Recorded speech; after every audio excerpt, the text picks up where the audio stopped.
Have you ever found yourself in a heated argument, maybe over politics, religion, or even something as simple as whether pineapple belongs on pizza?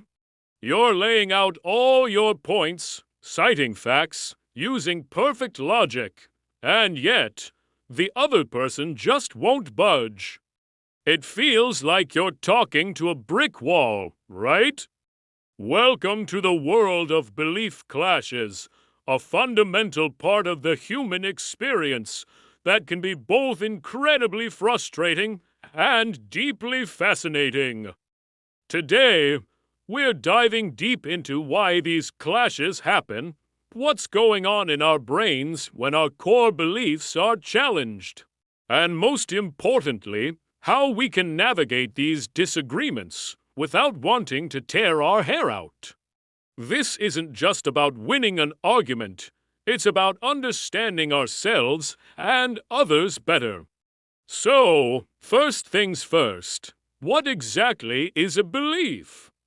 A belief is more than just an opinion. It's a conviction, something we hold to be true, often without needing absolute proof. These beliefs form the very foundation of our identity and our worldview. They're the lens through which we see everything. They shape our decisions, our morals, and our sense of self. Think of them as the operating system for your brain. Now, what happens when someone tries to install a different operating system? Chaos. Our brains are wired for consistency. We love it when things make sense and fit together nicely. This is thanks to a psychological phenomenon called cognitive dissonance. When we're presented with information that contradicts our existing beliefs, it creates a feeling of mental discomfort, like an itch you can't scratch. And our natural reaction is to get rid of that discomfort as quickly as possible. How do we do that? Well, there are a few common strategies our brains use. The first is to simply reject the new information. You might think that source is biased or this person doesn't know what they're talking about. We discredit the information to protect our original belief. Another tactic is to reinterpret the information so it fits our worldview. We twist it and turn it until it somehow supports what we already thought. And finally, if all else fails, we might just avoid the topic altogether. Let's agree to disagree is often a polite way of saying, "My brain can't handle this right now." This isn't a sign of weakness or stubbornness, it's a built-in survival mechanism. Our beliefs are deeply tied to our sense of identity and our social groups. In our evolutionary past, being part of a tribe with shared beliefs was crucial for survival. If you suddenly broke from the group's consensus, you risked being ostracized, which could be a death sentence. So, our brains evolved to fiercely protect our beliefs because protecting our beliefs meant protecting our place in the tribe. This brings us to the backfire effect. You'd think that presenting someone with facts that disprove their belief would make them change their mind, right? Wrong. In many cases, it does the exact opposite. When confronted with contradictory evidence, people often double down and hold their original beliefs even more strongly. It's like their brain goes into lockdown mode. The threatening information is seen as an attack, not on an idea, but on their very identity.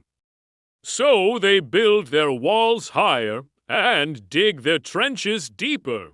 Think about it from a neurological perspective. When you hear information that aligns with your beliefs, your brain's reward centers light up, releasing dopamine. It feels good.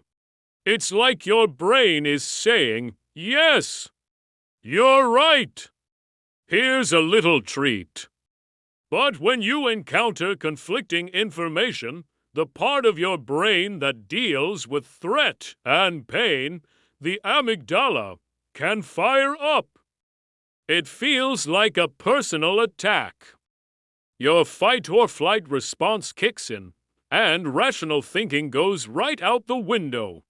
And because there's no face-to-face interaction, no body language, no tone of voice, it's incredibly easy to dehumanize the other person and see them as just an avatar to be defeated. So, are we doomed to be forever trapped in our own belief bubbles, unable to connect with anyone who thinks differently? Absolutely not. It's challenging, but it's not impossible to have productive conversations across belief divides. The key is to shift the goal. Instead of trying to win, try to understand. Here's how you can start. First, listen. And I mean really listen. Don't just wait for your turn to talk. Don't listen with the intent to rebut every point. Listen with curiosity. Ask open-ended questions. Why is that important to you? Can you tell me more about how you came to that conclusion? What experiences have shaped this view for you? When you do this, you're signaling to the other person's brain that you're not a threat. You're showing respect. You're validating them as a person, even if you don't agree with their idea. This helps to lower their defenses and move the conversation from a fight or flight state to a more rational, collaborative one. Second, find common ground. No matter how different your beliefs seem, you can almost always find a shared value. Maybe you both want what's best for your families. Maybe you both value freedom or safety or fairness. Start there. Build a bridge from that shared value. When you establish a common goal, you're no longer opponents, you're partners trying to solve a problem together. For example, instead of arguing about a specific policy, you could say, "It sounds like we both really care about creating a safe community. I see it one way, you see it another, but we share that goal. Let's talk about that." This reframes the entire interaction. Third, share your own story. Facts and figures are easy to dismiss, especially when the backfire effect kicks in. But personal stories are powerful. They connect with us on an emotional level. Instead of saying, "The statistics show you're wrong," try saying, "Let me tell you about an experience I had that led me to believe this." A story isn't an attack. It's an invitation. It invites the other person into your world and helps them see things from your perspective. It humanizes you and your belief. And finally, know when to walk away. Not every conversation is going to be productive. If the other person is consistently disrespectful, not listening, or showing no interest in a genuine dialogue, it's okay to disengage.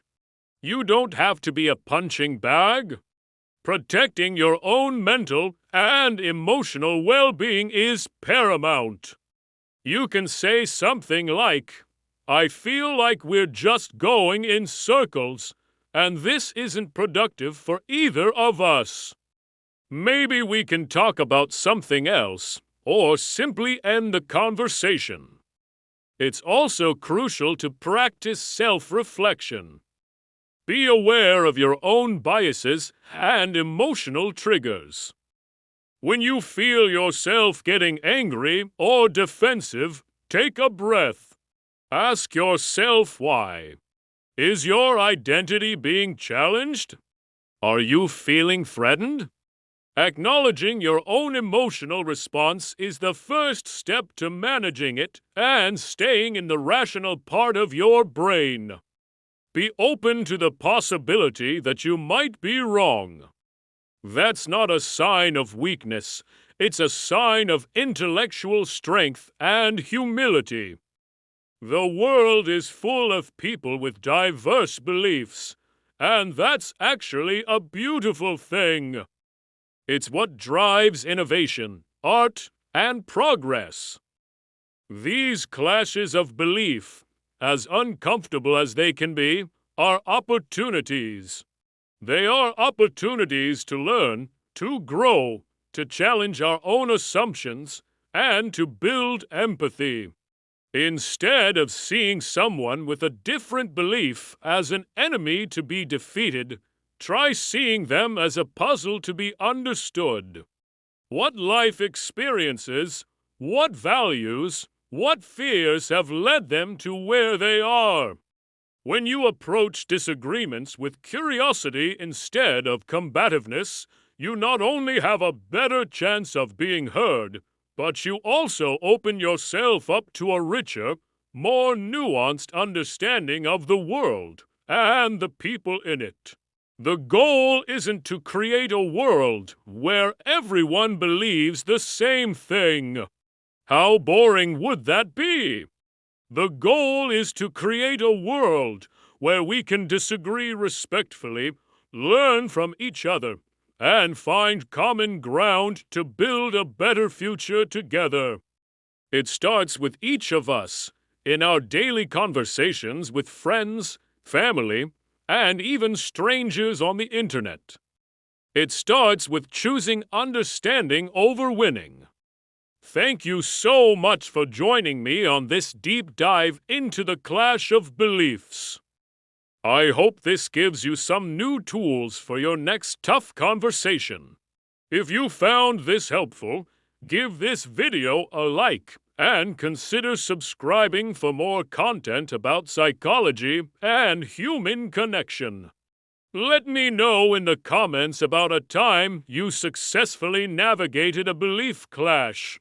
I'd love to hear your stories.